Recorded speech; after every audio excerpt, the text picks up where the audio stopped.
अस्सलाम वालेकुम नाज़रीन, एक नई इन्फॉर्मेटिव वीडियो के साथ आपकी खिदमत में हाज़िर हूँ।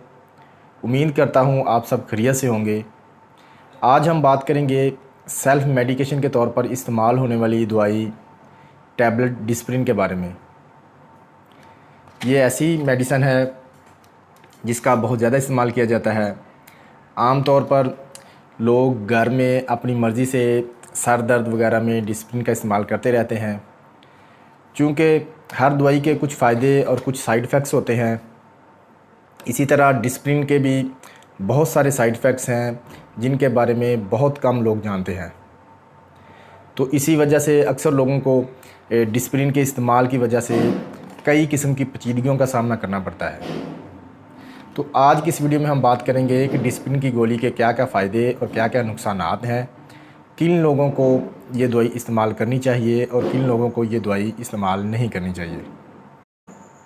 तो वीडियो शुरू करते हैं। अगर आप मेरे चैनल पर नए हैं तो इसे लाजमी सब्सक्राइब करें, साथ में बेल के आइकन को प्रेस करना ना भूलिएगा ताकि मेरी इन्फॉर्मेटिव वीडियोज़ जो हैं वो आपको मिलती रहें। तो हम बात कर रहे थे टैबलेट डिस्प्रिन के बारे में। तो सबसे पहले हम इसके केमिकल फार्मूले की बात करते हैं। तो डिस्प्रिन में जो दवाई मौजूद होती है वो है एसिटाइल सैलिसाइलिक एसिड यानी कि एस्प्रिन। ये non steroidal anti inflammatory drugs के ग्रुप से ताल्लुक़ रखती है।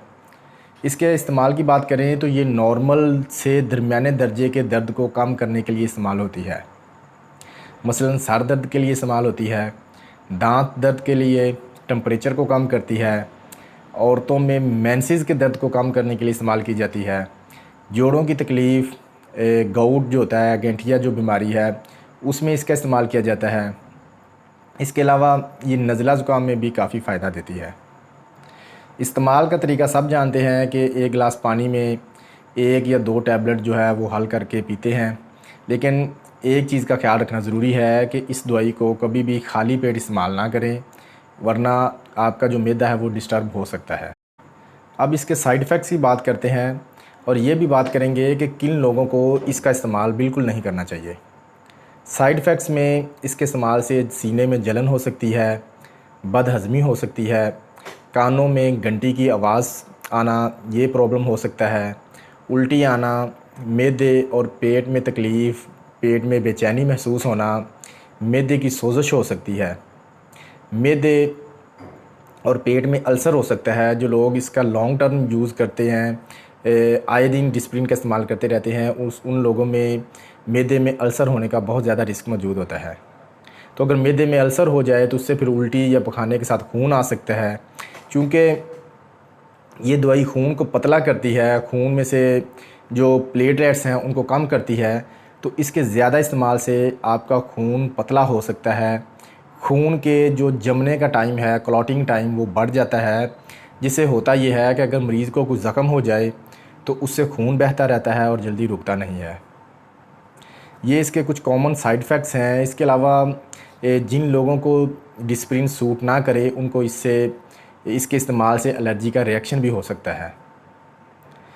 तो एहतियाती तदाबीर ये है कि जिन मरीज़ों को मैदे में अल्सर या मैदे में ज़ख़म या मैदे में कोई तकलीफ़ रहती है, ऐसे मरीज़ जिनको या जिनके प्लेटलेट्स कम हैं, जिनका ब्लड थिन है, खून पतला है, जिन लोगों को नाक से बार बार खून आने का प्रॉब्लम रहता है, नक्सीर फूटने का जो प्रॉब्लम है वो रहता है, तो वो इस दवाई को हरगिज़ इस्तेमाल ना करें।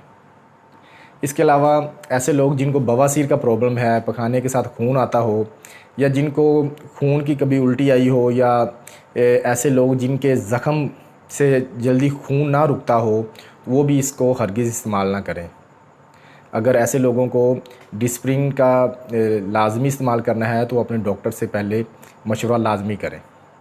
इसके अलावा प्रेगनेंसी में और 16 साल से कम उम्र के बच्चे भी इस दवाई को डॉक्टर की हदायत के बगैर इस्तेमाल ना करें।